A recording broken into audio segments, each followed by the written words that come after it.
Welcome back to episode 177 of Tall Boy Radio. And as we always say, who knows where it goes when the beer flows? Now, tonight we have an interesting episode for you. We did an episode a while ago and we talked about Lego. And tonight we're talking very specifically about AFOL or AFOL, however you pronounce it, for adult fans of Lego. So before we get to our guest, let's say hello to the host who's joining us tonight. Gaza?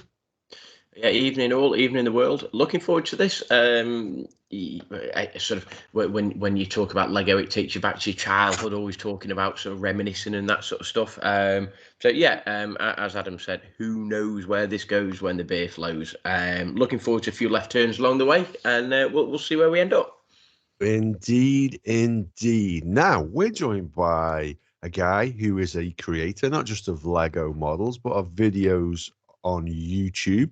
So, Cyril, did you want to say hello and tell us a little bit about yourself and what you do? Oh, right. Hi, I'm Cyril, living in the United States. Huge fan of Lego. Never have enough time or the money to really fulfill my Lego dreams. But I collect, and as you said, I have a channel, AFOL Cyril, on YouTube, and I just build and review and essentially share the interests with anyone who's willing to watch.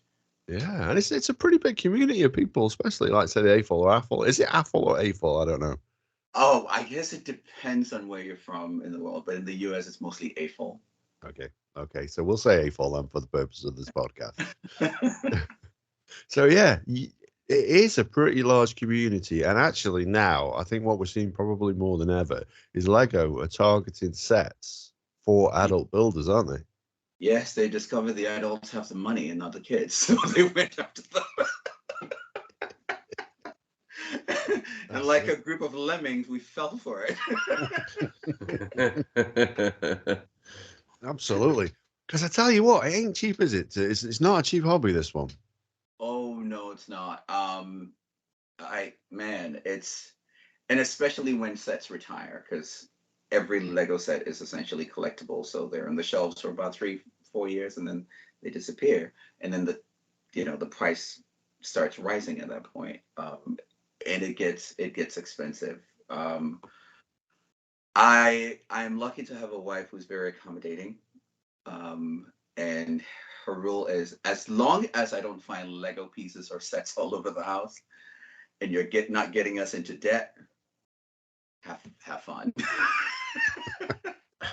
It's a pretty accommodating wife, isn't that, Gaza? I like the sound of that, absolutely. Are there any more going around? So I am limited to the basement and my home office, which is where I am now. And that's just where I can keep Lego, which is part of the reason why I have so many sets unopened. Well, this is it, Gaz. So Gaz was a little bit late joining us tonight. So Cyril and I were chatting a little bit before we got started. Do you want to tell Gaz just how many unopened boxes of Lego you have in your house? About 43, thereabouts. Really? Wow. Okay. Yeah. Yeah. So where do you store all of those unopened boxes of Lego? My home office. Let's see. I have about 10 sets right to the right of me, and I have about another 15 sets in the back corner. And then the rest are in the garage. Nice. Indeed. And then I have sets that I've built and had to take down because I don't have anywhere to, display them. And that's good. Yeah, that is good. Like we were saying, we had a guy on, and his name is just completely, it's just slipped my mind. But he runs one of the Lego sites. I think you are a member of, actually, on Facebook, and he said actually he doesn't like selling on his Lego sets. However, when he has done, he sold them on for a pretty tidy profit. It's crazy, isn't it? Yeah. I just recently sold my Ghostbusters headquarters, the firehouse, which apparently, if you have a large, Lego City display, it's almost a must-have.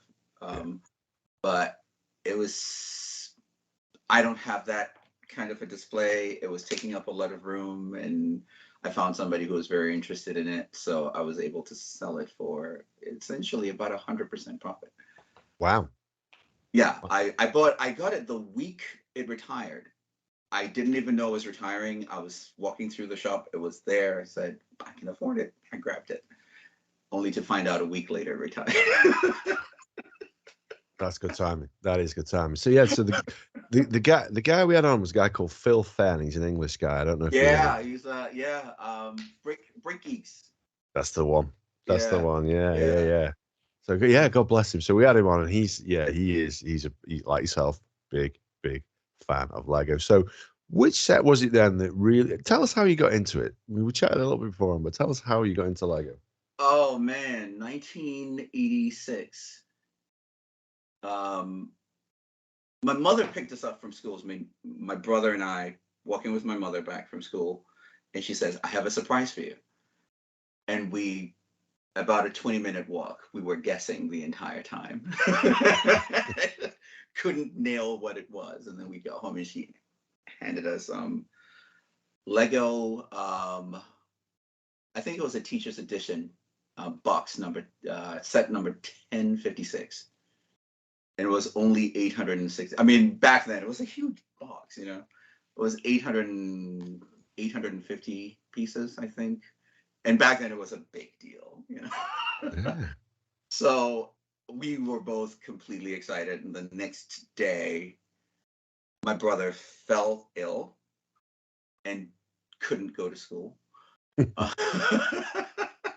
So when I got home, he had built trucks and helicopters, and he'd done all this stuff, and it was just, and at that point we were hooked. That was the end of it. And then we always wanted toy guns. My mother wasn't entirely for any kind of guns in the house, so my brother built them out of Lego. My mother was like, well, now I don't have to buy toy guns. And is your brother still into Lego? No, although he's not. He's very much into music. So where I collect Lego, he collects music production, you know, little gizmos. So he's got an entire full recording studio in his house that he's built over time. Yeah, he's huge into Lego, and I mean, huge into music, and he's on Instagram, Gravity. So every now and then he'll post something, you know, something that he's a small clip of something that he's done. So that's our expensive hobbies. Yeah, I tell you what. Yeah. Yeah, and we thought podcasting was expensive, Gazza. Yeah. Yeah, absolutely. So what would be the most expensive set that you have sort of in your collection then? What's your sort of the top one that you have? The most expensive set in my collection, I think until recently, was the Ghostbusters Firehouse, which I got rid of. But I recently acquired the 10,000 piece Eiffel Tower. Oh wow. Wow. And I got really lucky because I just when I try the best I can to only buy from, you know, either the Lego website or the Lego store and build up points. So I was building up points towards the Titanic, which I still haven't been able to get my hands on. But we visited my daughter who works for Disney. We went to Disney World just for a few days, and while we were there, she's like, you know, Dad, I can get you a pretty steep discount. So we went to Disney Spring, went to the Lego store, and the Titanic was not available for employee discount, but the Eiffel Tower was. So between her discount, my points, I got it for about 60% off. Wow. That's Nice. decent. Yeah. Nice. So what would be the holy grail of sort of Lego pieces? Would it be the Titanic one? Is that the one you've just mentioned? Is that like the holy grail that everybody is out there looking for that? Or I mean, is that something that you want? Or I think for a lot of collectors, the holy grail is probably the Ghostbusters headquarters, which I got, you know, I just recently got reminded. But there are others. It really depends. I guess with Lego collecting, it's a question of which series you collect, because Lego Right. churns out, so if it's Star Wars, you're probably looking for the very first Star Destroyer that came out, or Yeah. the very first what's that thing called? Another, yeah, the Death Star. Death Star. Yeah. Yeah. Yeah, and my cousin has the original that came out. Wow. Yeah. And if you're a Star Wars minifigure collector, it's probably, I can't even remember his name. There was a commander in the series who was a blue humanoid, and they put out one single set that Wow. had a minifigure. So if you have that one minifigure, somebody will pay upwards of $2,000 for it. Wow. That's crazy. That is crazy. But just going back to what you're saying there. So the Lego Eiffel Tower, guys, if you were to pick that up in the UK, that's going to set you back around about £560. What?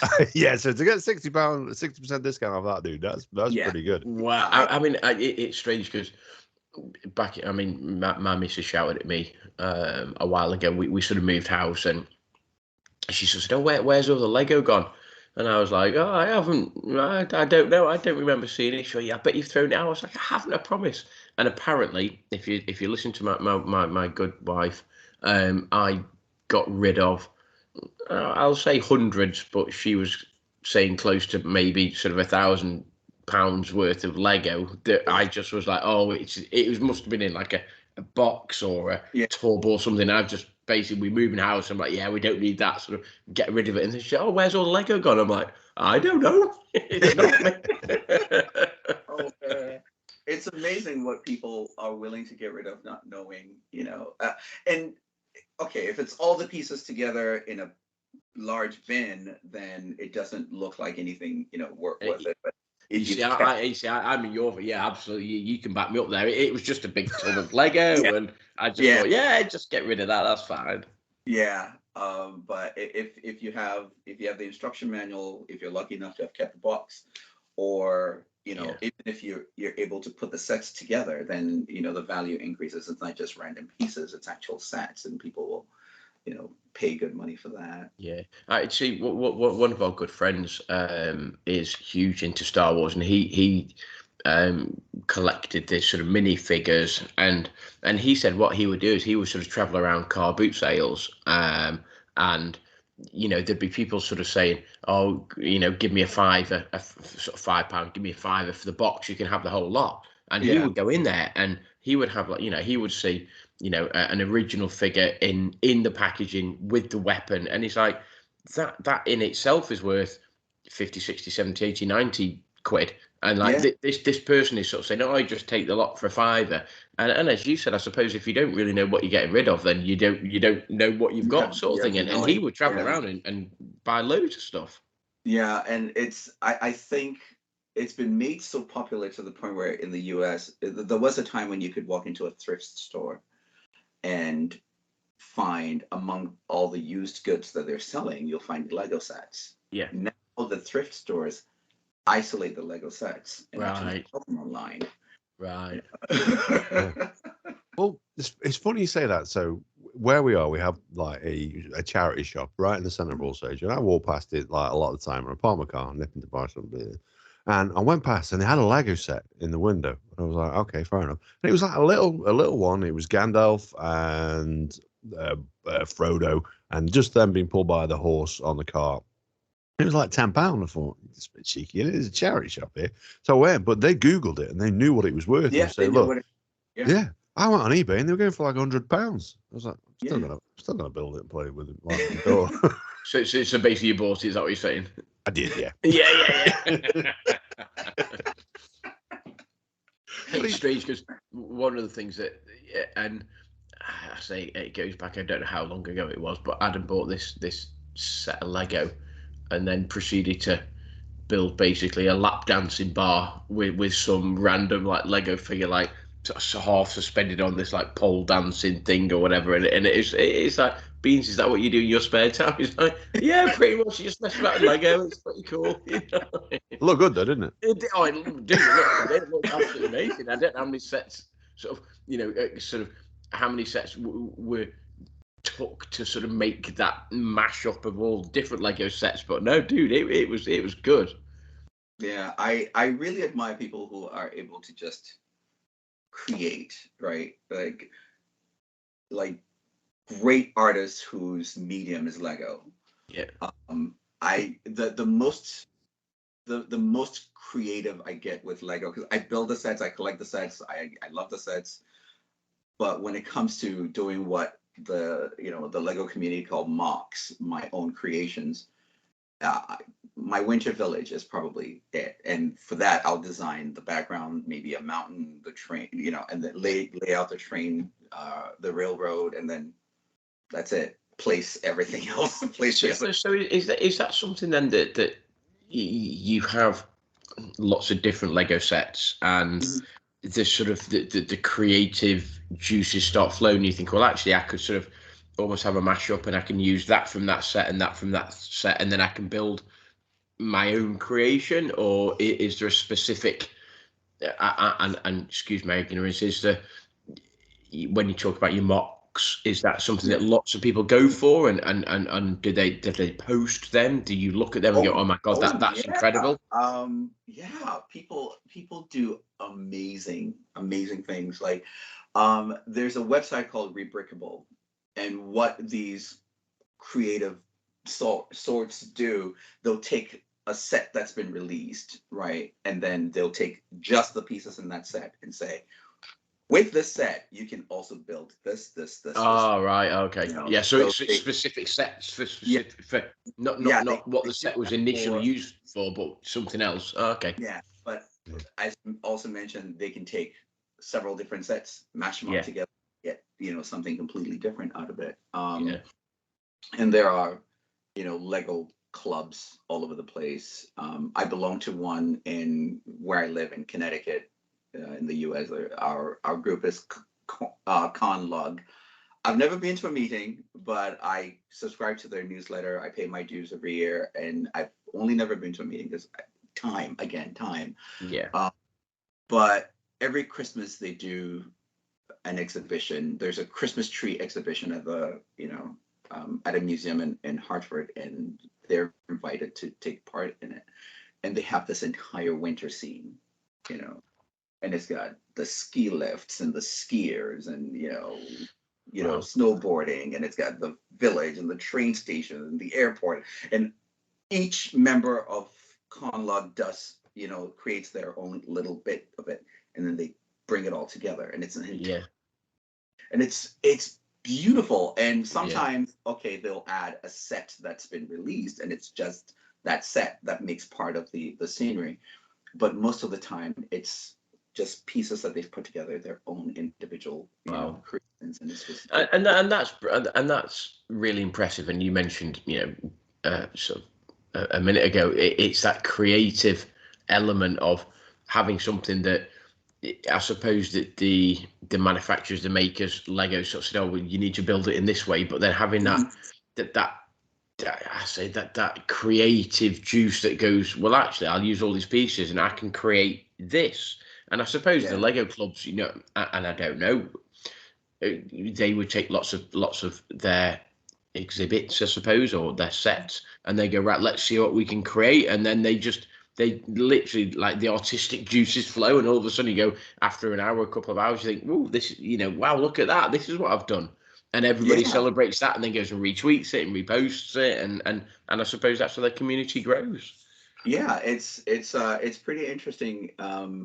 It's just exactly how how it happens, but more recently you're finding artists who are actually using Lego as a medium. The famous Chinese activist and artist Ai Weiwei recently did an entire Lego set exhibition. There is a goodness, I can't remember his name. There's a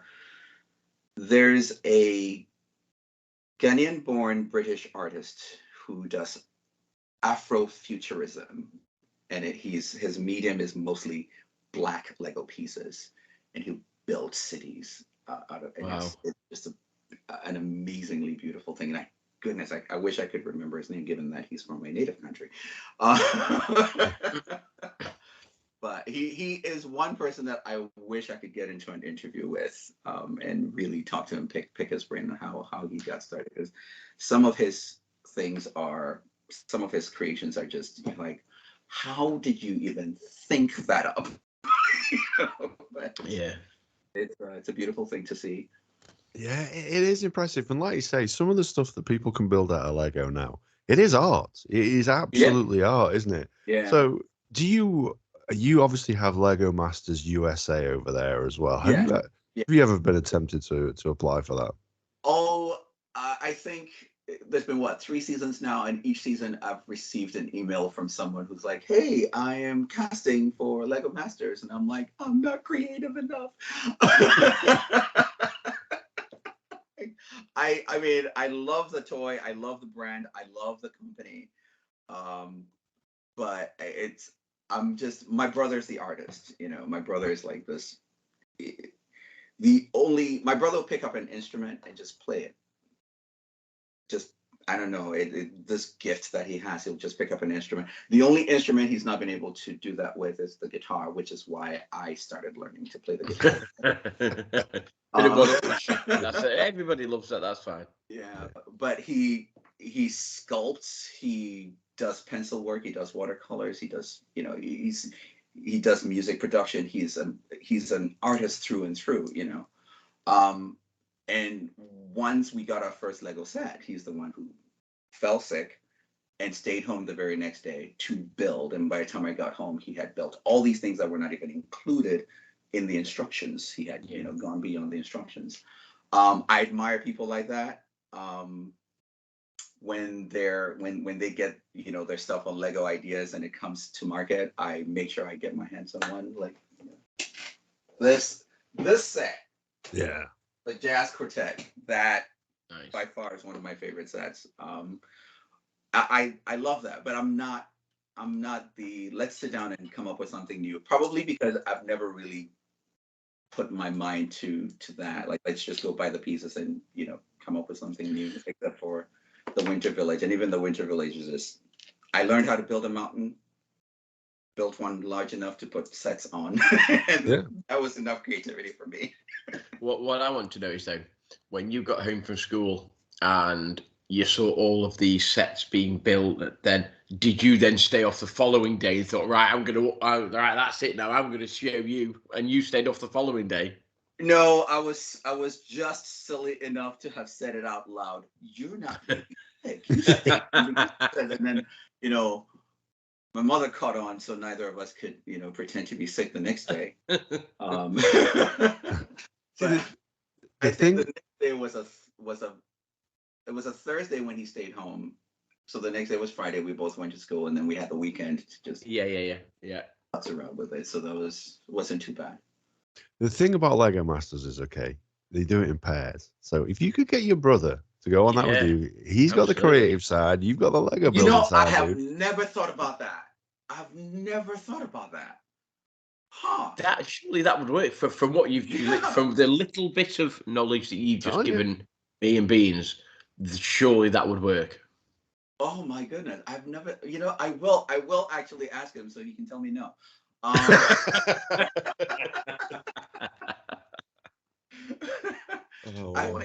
Strange things have happened. You see all these, I say, reality shows and this, that, and the other, and people that don't expect to do very well, they do, and all. You never know. If you get him on board, then hey, who knows? He could create some sort of masterpiece. Yeah, Lego world of absolutely like to die for, and the world's your oyster. Yeah, and I think we could certainly bring the drama, because much like very closely aged, we're only a year, a month, and a day. Oh, wow. Yes, he never lets me forget that one day. Apart, so we're constantly in competition, and we can stand each other for about 4 days, so we would definitely bring the drama. Are you competitive amongst yourself? Is that something that or is it like, oh, he's done this, so I'm going to do this, or are you just a bit like, well, yeah, it is what it is? I think it's more it's a bit of a cultural thing where the whole respect your elders thing. It's very prevalent in the Ghanaian and generally in the West African, or probably, most native community. You respect your elders, and because he's my elder brother, he expected what he said goes, which I challenged every chance I could get. So that's where the competition comes in, where he thinks he's right, and I'm like, no, you're wrong. So we butt heads sometimes, but I mean, generally we're very close. I go to him with problems, he comes to me with problems, but a lot of times I'll go to him, he'll come to me with a problem like, have you looked at it this way? Nah, you're wrong. I'll always be the kid brother, and I'll always challenge him. Are you taking this on board? I'd respect your elders and all that. I'm liking this philosophy, dude. I'm a good couple of weeks older than you, dude. So you know what I mean? Gaz is 2 weeks older than me. And I don't let him forget that either.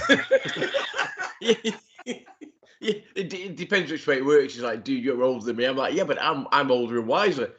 Well, that's always the case. It definitely is not the case, I can tell you that.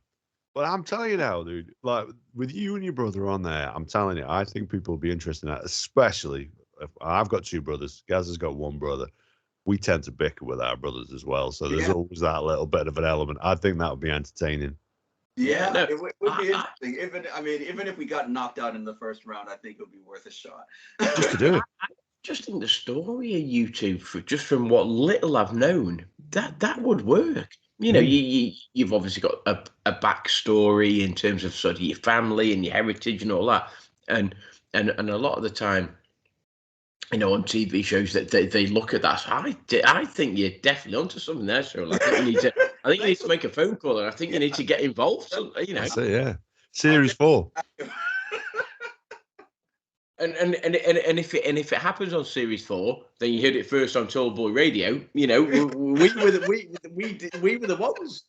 Give us a shout out in the season finale. It's fine. We're not, it's okay. Well, maybe an invite to the season finale will be good, but we're not pushing that. It's okay. Wow. So the other side of your creativity then as well as the Lego, is the videos that you put together. So you highlighted there the jazz quartet that behind you, and I've watched your video building that. I've got to be honest, that is one of the sets that I really, really like. I've dropped a few in. Titanic is the other one, which, by the way, Gaz, goes for around about 600 quid in the UK. Is 9,090 pieces. Got a big birthday coming up. So Kim, that's my wife. If you're listening. I thought you were going to say to Gaz, I've got a big birthday coming up, so you can do one if that's happening. You can pay for one of the funnels, Gaz. I don't know. You can pay for one of the funnels. Well, they come in 3. They come in 3 pieces, so each host. I'll pay for a third. It's fine. I'll pay for a third. It's okay. It's not. You heard it here. Yeah. So you create the videos as well. Tell me about the time and the effort that goes into that. Oh man. I try not to be too creative with the videos, only because it takes time. Usually I want to build and then move on to the next one and build. But when I'm putting together the videos, the focus is mainly on reviewing, and just sharing the joy of it. Every now and then I come across something. I tend not to want to focus on, critiquing so much as just simply reviewing. This is fun. But the time that goes into it. So I have actually been able, just based on watching various of my videos, I've been able to get, if I'm rushing, I can get about 800 pieces an hour. Wow. Yeah. Depending on how complicated it is. If it's the Technic set, it's far less, because Technic just gets, more complicated. But any regular set, 800 pieces per hour, in build rate is about right. With the exception of the Eiffel Tower, that was 21 hours, 10,000 pieces. So about 500 pieces there. So that the build itself, I'll usually just speed up. I don't think anybody wants to sit around watching somebody put pieces together, you know. But the introduction is important. That's where I would usually show my excitement, or just be like, this is a set, whatever, let's build it. And then the review on the back end, that's when the excitement really comes through. Because most of the time I'll look at a set and I'm like, okay, I have the set, I'm going to build it. Not really because I think it's something exciting, but I have it, I'm going to build it. And then on the back end of it, I'm completely blown away, you know, or I have this idea, this is a cool set, I want to build it, and then just realize how the work that goes into it, how, you know, how much more brilliant, you know, it is a set. One question I've got, Cyril, is there a I say a set that you found particularly tricky? So can you follow the instructions relatively easily? Is there something that you think is a little bit tricky? What was the most trickiest build that you've had? What was the one that you found most trouble with? Were there some intricate bits that you struggled, or generally do you find it relatively straightforward? With Lego, you always have to watch out for repetition. Right, that is repetitive. Yeah, the Taj Mahal, because you're essentially building four sides of the same thing. Yeah. Or it depends on how you look at it. I think the symmetry is actually in build is just, you know, two sides. But there are, I mean, the base is quite repetitive. The towers are repetitive. It gets really repetitive. So sometimes you'll get bored and you'll have to step away. Right. Or if you're me, you'll rush even more because you want to get it done. Yeah.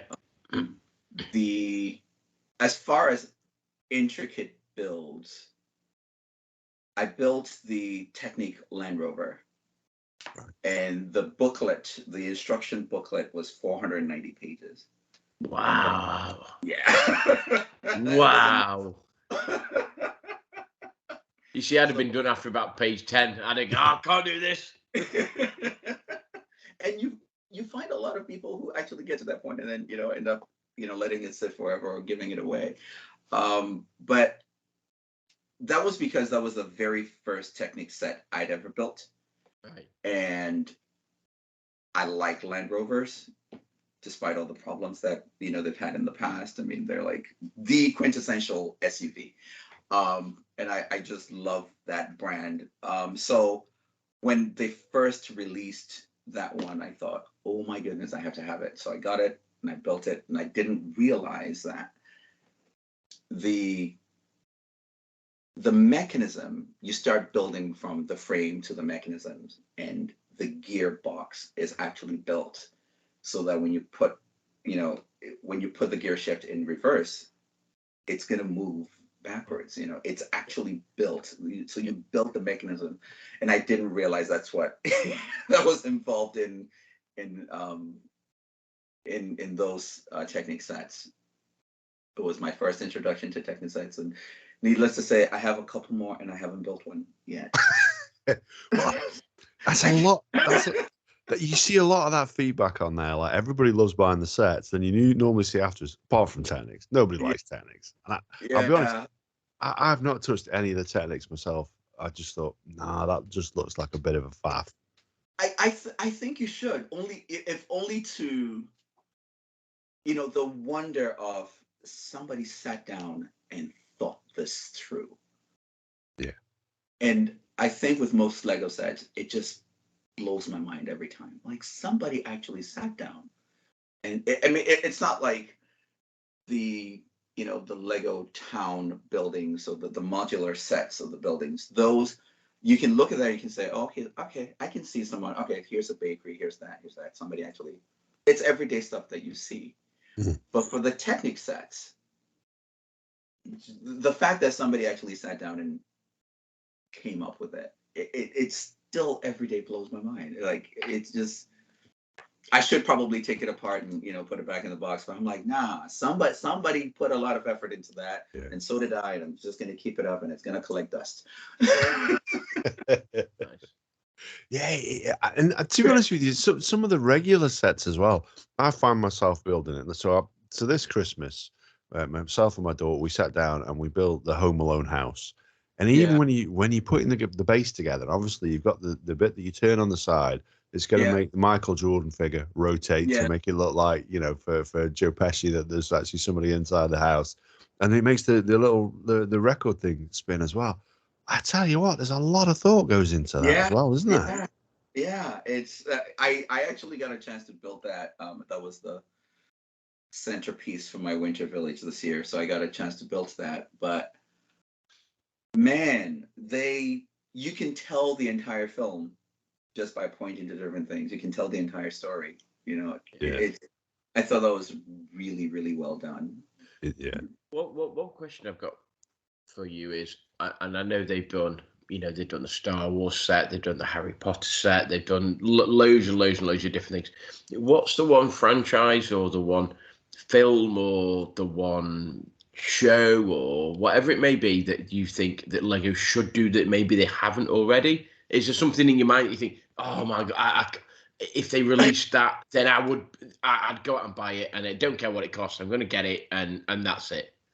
Star Trek. I am a Really? huge Star Trek fan, so I resent Lego for partnering with Star Wars and not with Star Trek.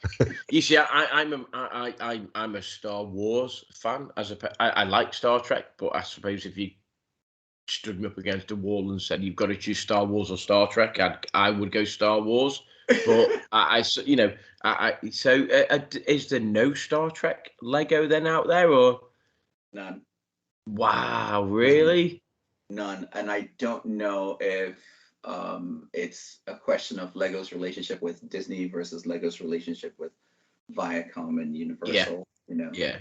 But I would love to get my hands on Star Trek. What would be the one bit? Would it be these are the voyages of the Starship Enterprise? That's the one, isn't it? I suppose. The Enterprise, and for me, it would be the Next Generation. Oh, I'm glad you said Riker. that. I'm glad you said that because I'm a massive Next Gen fan. I wasn't. So I'm 49. You say it a bit quiet, and so is Adam. And I suppose I'm much more of a Next Gen as opposed to the original. So I'm much more of a Picard as opposed to a Kirk. Sort of. Yeah. That's my genre. Worf and I love that and Data and all of that. That is my. And I do like Star Trek. And don't get me wrong, I'm a massive Star Wars fan as well. But I suppose I'm a next gen as opposed to an original Star Trek fan. So yeah. I think I recently got into the original, and I can see the attraction. I can see the allure there. The stories are compelling, but it's next gen. I mean, next gen. Next gen introduced more of the science of it than anything else. But I have to say, I have been following Strange New Worlds and recently started the series with Captain Pike. I can't remember what it's called, but I'm following all that, and they are doing some amazing work there. No, but I do think, like you say, the deck of the Enterprise, Picard's Enterprise, that would be an excellent That build. would be a great set. I'm not a fan of the Star Wars dioramas that they put out. I mean, as far as Star Wars goes, I like the helmets, and I'm determined to collect all the helmets. Although I let the Boba Fett helmet retire now, so I'm gonna have to pay the stupid. Nice. It's the Darth Vader one. I don't know if you can see it. I just picked this up. Nice. I got this just so I can get this. Yeah, so that was that. I thought when you picked that up earlier, that was the free gift and a free with purchase. What did they say? Yeah, those are the only Star Wars things, and the very first Darth Vader anything I've ever owned, pajamas, lunchbox, whatever. I never had any Star Wars items. The very first Darth Vader thing I owned was the Darth Vader helmet, the Lego set. I suppose it sounds a little silly from what you've just been saying.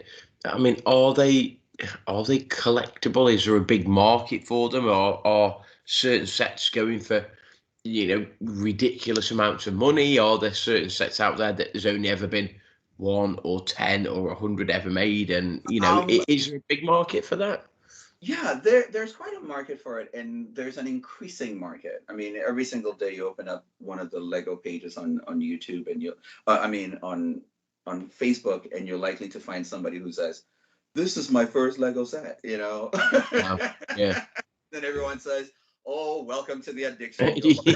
Yeah, that's it now. Yeah, that's going to cost you X thousands of But pounds over yeah, the years. Yeah.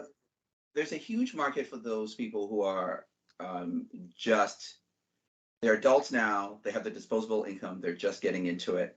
They come across, one of the Lego series, and they want everything. So there's always somebody willing to pick up an older set. There is one set that's out there. There's one set that's out there that's rumored to be out there anyway. And I don't know if you've heard this story or not. So in terms of Lego architecture, one of the things that they did, Gaz, so they did a series of like Lego Skyline. So like in terms of like New York, you can build the Empire State Building, the Chrysler Building, all that. And it's just a little diorama that you have. And I've got a few of them, and they're great. One of my favorite cities that I've ever visited is Las Vegas. And obviously, I have the Las Vegas one. Yeah. However, they put of those. Yeah, they did. Yeah. So the first one, allegedly, when they sent it out to the various people who were lucky enough to receive it to test it. So the one that I have, it has the Bellagio and then the Luxor. So obviously those two are in the wrong order. And the reason for that is the Bellagio was not supposed to be on it originally.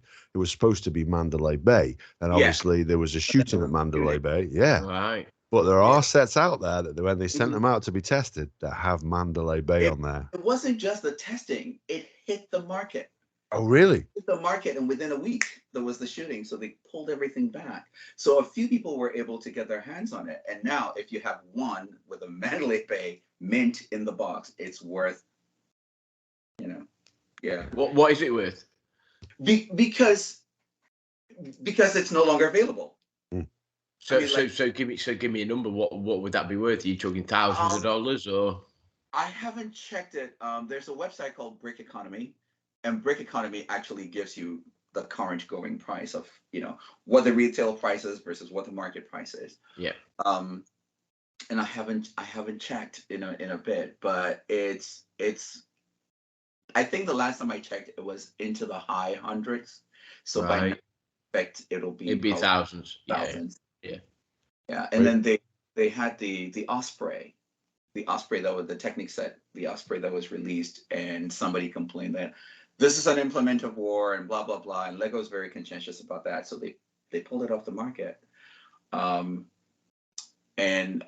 through the rumor mill, I heard that they're bringing it back to market or whatever. But for those who were able to get their hands on one before they pulled it back, now that's gone through the roof because, you could say there's a limited set that's out there and available. That's crazy, isn't it? That's crazy. Were you thinking about the Las Vegas one, Gas, for my birthday? Is that what you're thinking, yeah? A third of it, maybe, yeah. As long as it's not the one with the Mandalay Bay written on it, that's fine. I've got the other one. Well, okay, I'll buy you, like, I don't know, some sort of weird sideshow to it or something. I don't know. But if you really mean to, you can actually get out there and collect the pieces and add a Mandalay Bay. That's the cool thing about Lego. You can always collect pieces. I missed out on Frank Lloyd Wright's Roby House. And I said, let's go on a hunt. So I just hunted, the pieces and put that together and really enjoyed the process of looking for the pieces to put together. It was really cool. So do you sort of travel around, and do you look for car boot sales, or I'm not sure what you call them in over in the States, but do you travel around and look for your basement stuff, or do you just basically just buy your stuff from the website? The only times I've done that is when I'm looking for something very specific. Right. Like I said, trying to put together the Roby House. That was a hunt. I visited several different thrift stores. I went on. I sourced pieces from different places. When I'm getting ready to put together the Christmas build, and usually I start right around midsummer. I start putting together an idea of what I'm looking for. And this year, you heard it here first. I think there are going to be 2 castles, because I believe there's another Disney castle coming out, and I have the original Disney castle. Okay. The second, I might have dueling castles. Nice.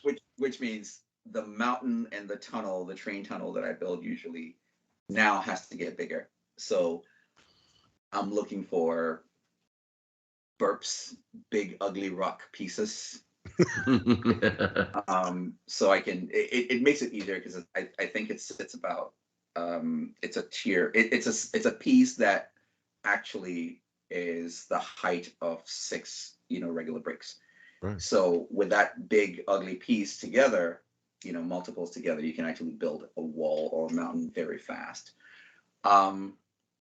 You can create a mountain that is very rough, in the face, but I like my mountains to be a little smoother. So I like the roofing tile pieces, the long roofing tile pieces.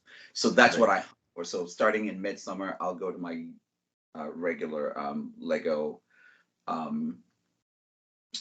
resale shop, my favorite, and I'm gonna throw them a shout out. It's Bricks and Minifigs, and it's in Southington, Connecticut, and that's where I go, and I look in their big giant, tables, and sift through to find those specific tiles to build the mountain face. So it's a long process, several months, and then sometime in October I'll start actually putting it together, gradually taking apart, put it together, take it apart, and then by Thanksgiving, I always shoot for, I'm going to be hosting Thanksgiving. I want the Christmas village up by Thanksgiving. And never make it, sometime between Thanksgiving and Christmas, I'll finish. You see, what would be quite cool, and I don't know whether it happens, is almost sort of Lego release a piece, and I suppose you go down that sort of that golden Easter egg sort of genre in terms of, would they release a piece that everybody is after, or a set that everybody is after, and then it always becomes a little bit of a sort of a treasure hunt, and you've got all of your Lego hunters out there. Do you know what I mean? And I love that sort of jeopardy of trying to solve the clues to get to the piece, and then all of a sudden, if you manage to get it, then great. You've got that one piece that makes the set or whatever. That would be so cool. Yeah, they haven't quite done that, and I think they have inadvertently done that. There's one minifigure, Mr. Gold, right, and nobody can find it. It's a fully gold piece, and they did it for one of their major anniversaries, and there was a limited set that they put on the market, and now it's one of the coveted pieces, and no one can find it because no one knows where it is. I'm keeping it, Yeah. So you've got it wrapped up in your attic, in your basement, whatever it may be. You're like, I'm keeping it. That's it. If you have it, put it in a safe. Don't ever tell anybody you have it, because break your house. But the Lego ideas, Saturn V, that became a set like that. I mean, now it just recently retired, so you can find, you can find it all over the place. But when it first came out, it was such a hot set. Yeah. It took me about a year to finally get my hands on it, because the first production run went within 2 weeks. It was done. If you didn't get to the shop to get your hands on it, it was done. And then they did a second run, and then they did a third one. And I think it was on the third run that I finally got a piece, got my hands on the set. But even then, I had to reach out to a friend who had a cousin or brother-in-law who worked at Lego, and I was like, could you please secure one for me? And that's how I ended up getting mine. Because if every time it hit the shelves, it was gone. I would call, early Saturday morning. Do you have it? oh man, we just got it, and if you can get here within an hour, there may be one. And then I'd go to the shop and it was gone. Yeah, just So how often would Lego do something like only ever release X number of sets, which makes it exclusive, as opposed to how often will they just almost mass produce, which means that you could go to your local, well, we would say like Toys R Us or whatever supermarket is out there, and you can get it. How often would they release I suppose know, limited edition? I've never seen Lego release a numbered set, Right. right? I have, however, seen um, Lego endorsed numbered sets. Oh, okay. So every now and then, maybe a company would partner with an official Lego master or Lego ambassador, somebody creative, to create just a limited set. There's one that I keep forgetting about, this one, but it is my holy grail. It's the Hilton Hotel in Paris. There was a limited run of that, and I wanted to get my hands on it, but it was only sold there in that Right. hotel. That Oh, was it. okay. Yeah. So you had to go there to get it, or Yeah. somebody went there, bought a bunch, marked Yeah. them up, put them on eBay, and that's how you would get your hands on it. But I Yeah. never could get my hands on it. So there are limited sets like that. And as I mentioned before, every Lego set that comes out is essentially a limited set, because they're going to be on the shelf for 3-4 years and then be retired. Right. Okay. And I think it's a nice business proposition that Lego has come across, where every set is a collector's. They're sure to sell out because every set is a collector's item. Yeah. So is there any, and again, excuse my ignorance, is there a set that they only ever made 10, and they went to the length and breadth of the world, and there's only ever a limited number of these sets available? Yeah, they do that every year. There are sets that are released just for Lego employees. Oh, okay. That's it. It's not mass market. It's just Lego employees. Now, granted, they still leak out and some people get their hands on it. Yeah. But those are sets that are so limited that I have a friend of mine who is an exclusive collector of just the employee sets. So he goes through heaven and hell to make sure to get. Yeah. Not an employee. Wow. He's not an employee of Lego, but he's like, I want a complete collection of the employee sets. So every year he goes out of his way to find one. Wow. I can imagine if he ends up getting all of those employee sets, then he could sell them for a little pretty penny. He could do very well with them. And they every year it's something different. So one year was just like their 50th anniversary employee set, and had tiny little builds in a bigger set. There was one year when it was a Star Wars X-wing. Nice. Designed in red and white, like Father Christmas, and everybody wanted it. And he still has one. He's like, yeah, I'm not giving this up. Wow. There is an easy way for him to do it. You could just get a job with Lego. You could, right? You could. A few years ago, one of my colleagues sent me a link. He's like, you have to see this. And it was a link. They were looking for a project manager at Lego. And I was like, oh, man. Go for it, dude.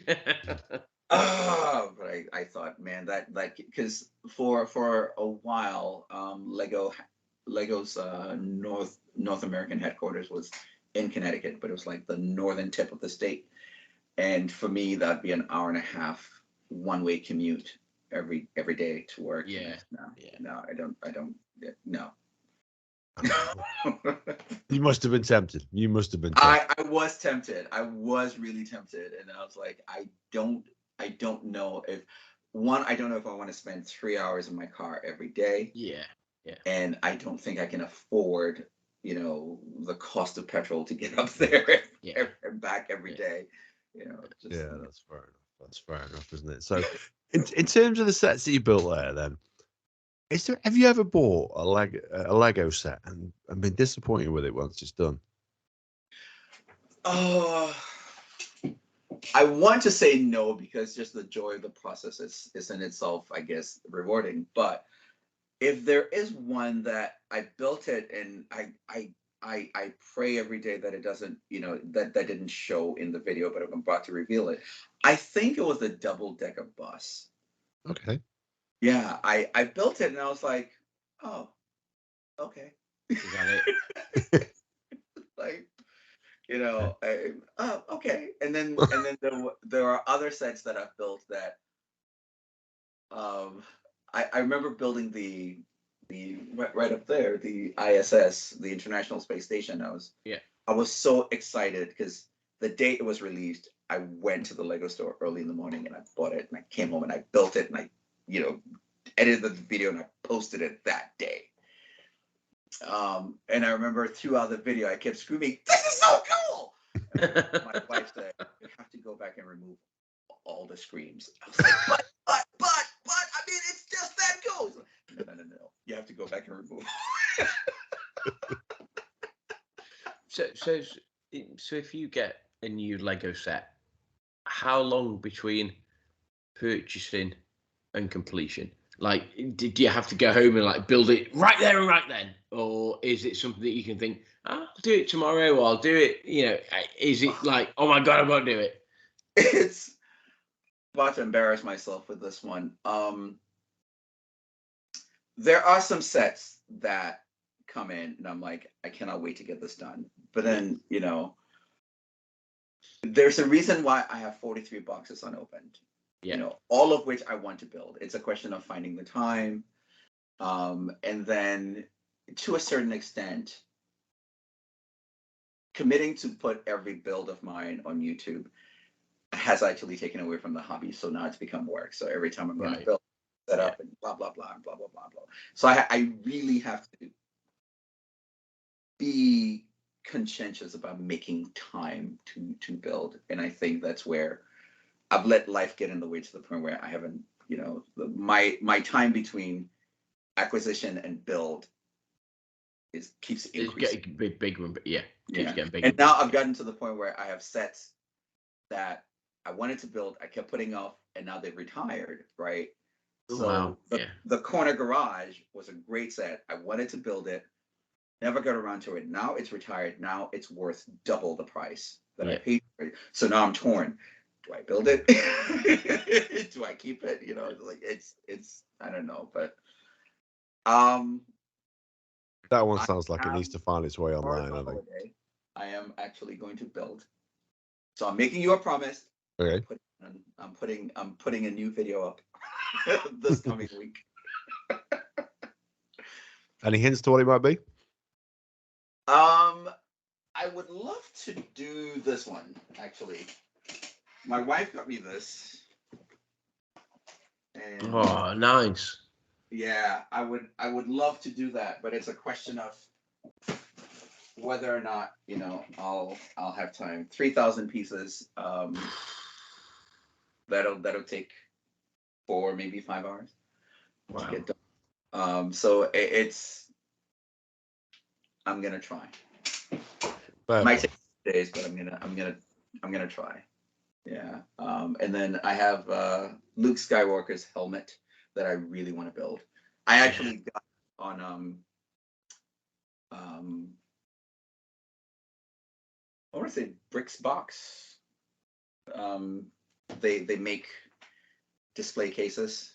Yeah. So I got, but they're based on your side of the world. So the shipping is just literally the shipping was more. The shipping was 39 pounds. The display case was 35 pounds. Yeah. And I just couldn't. I pushed the order button by mistake. Honestly, I did. I filled everything in. I was in mind, and then I hit the button, and I was like, "Oh, well, I guess it was meant to be." So I reached out to the guy who runs that shop, and I said, "Wow, that was a painful buy," And he was like, "I tell you what, if you want to buy anything else, just let me know, and I'll send you a code for free shipping." Okay. And then I'll put everything together and ship it together. I was like, dude, yeah, just for that. Thank you for being generous just for that, you know. So I Yeah. ordered one. So I have two cases for, I ordered one for Luke Skywalker and I ordered one for Darth Vader. So I'll have those, you know, in a nice display. Awesome. Awesome. And do you ever add lights to your kits as well?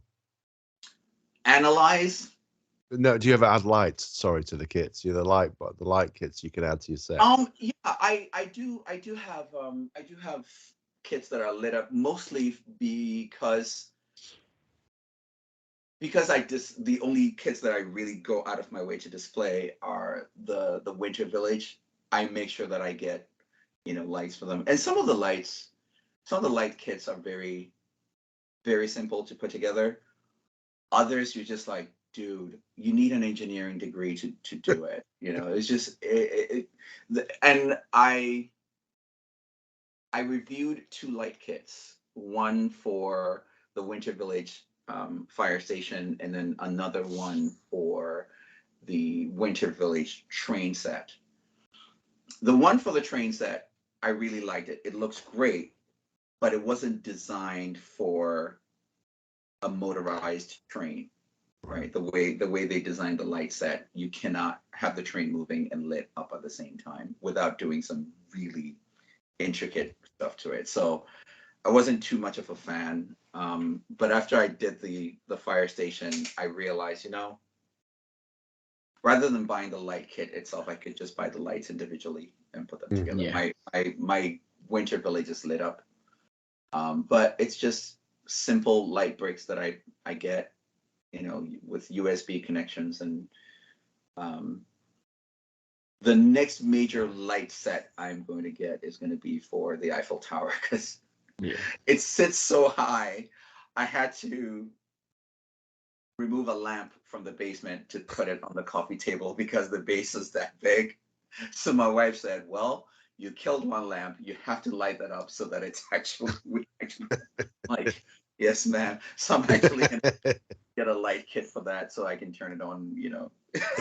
It is. I mean, that is a big set as well, isn't it? It goes really high. I must admit, Yeah, I've looked at that one. Yeah, it's. Is it that? Is that how big it is? Yeah, 4 foot 10 inches. Yeah. Wow. Yeah, and it's about 2 foot square. Wow. On the base. Yeah, it is a really, really impressive kit, though. It's a huge set. Yeah. There's one thing I've got to ask you before we let you go, because we're around about the hour mark now, is the key thing for me. So I watch a lot of these videos online, and the most interesting, well, not the most interesting, that's rude, but the thing that I found intriguing about yours is that knife that you used to open up the box. That's a serious piece of kit, isn't it? Yeah. Yeah. It's an SOG seal pop, a gift from my older brother. Wow, you can do some damage with that bad boy. Right? He is former U.S. Army. So when I told him I said, you know what? I want a cool knife. He was like, all right, okay, cool. So I can sort you out. he sent me that, and I remember once he had received orders and he was going to be on deployment, so he was packing, and I happened to have this with me. I had paid him a visit and I had this in the car with me, and he's like, man, I can't find my knife. I can't find my knife. So I said, you know, I have my seal pop that you sent me. You could take that with you.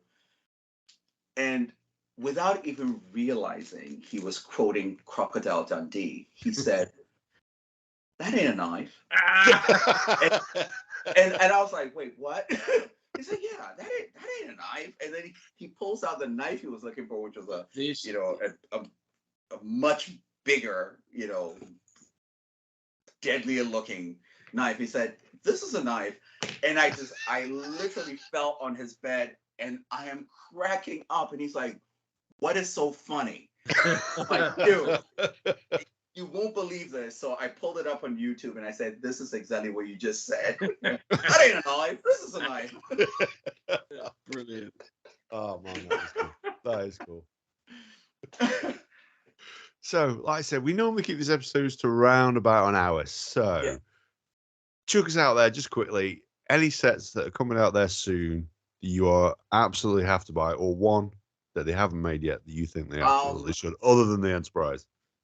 Well, yeah, I wish Lego has this thing about military sets and not even a thing about, a thing against military sets and religious sets. But I really wish they had done Notre Dame Cathedral as just a one-time fundraiser. I think it would have been a great, contribution to a major landmark. I wish they had done that. That would have been a really cool set to have. The set that's coming out that I really have my heart set on, my primary collection is the architecture sets. And rumor has it, it's the, God, I hope I can pronounce this properly. The Himeji Castle in Japan is the next architecture set. That's a must-have. I don't know what the next skyline is going to be, but that's because architecture series is my primary collection. That's also a must-have. But I'm also looking forward to the next Disney castle. I'm hoping it's different in some way. I just hope it's not the exact same thing. That'd be a bit boring. Yeah, but I'm hoping it's slightly different. That'll be interesting. Yeah. So we're gonna wrap it up now. Okay. Before we go though, dude, do you want to give a shout out to where people can find you on YouTube? Tell them about the name. I am on YouTube as AFOL Cyril, AFOLCYRIL. So find me, do subscribe. I always appreciate subscribers, and I make it a point when somebody makes a comment, I actually reply to the comment. I reply to every single comment, and I can say that now because I don't have too many subscribers. Well, that's not true, dude. You do okay. Right. So once I get into the high number of subscribers and everybody's commenting, then I'm going to be in trouble. But for now, I promise, if you comment, I will reply to the comment. And people do ask questions on there, and I do answer to the best of my knowledge. I'm also on Instagram as AFOL Cyril. So you can find me on Instagram as that. I'm not on Instagram that often, but yeah, find me. I'm there, and if you pose a question, I will do the best I can to answer it. And I will say that he definitely answers his questions on YouTube because he wouldn't be here tonight if we hadn't done. That's where we contacted you and asked you to come on. Yeah, it's a true story. So then, Cyril, did you want to say your goodbyes to our listeners? It wasn't until yesterday that I got on your YouTube site and actually, sifted through some of the topics. Wow, you guys cover a wide range.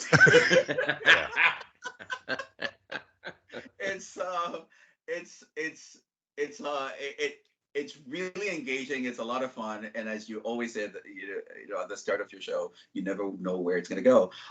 So there's always that. You start on one topic, and I'm like, man, I'm engaged because now I want to know where the twists and turns are going to be. And I really like it. You just found yourself a subscriber. I will keep listening because this is really interesting. And if anytime you want me back, I will come back. We'll talk more Lego or other things that I'm interested in. Wow, definitely, But you've got us intrigued there, so definitely we'll be more than happy to have you back just to find out what other kind of stuff you're interested in. Yeah, finally learning about how money works and made a mistake of getting myself into roses.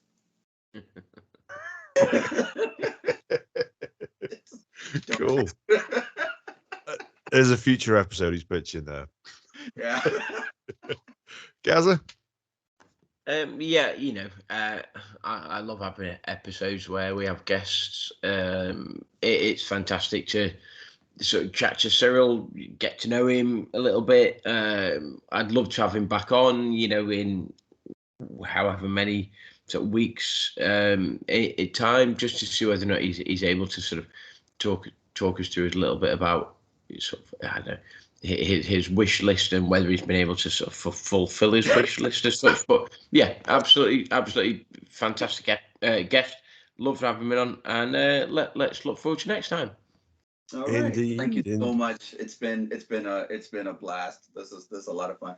And I noticed you both had your beers, and next time I will have my beer with me. Oh, good man. Yeah. So, cheers. we do always have a beer. And for those who are keeping track, this is my 217th different beer that I've drank on this podcast. Oh, wow. Wow. You know, I have a friend who's also a huge Lego collector, and he's been on my channel a few times. His thing is tasting and reviewing root beer because he doesn't drink alcohol.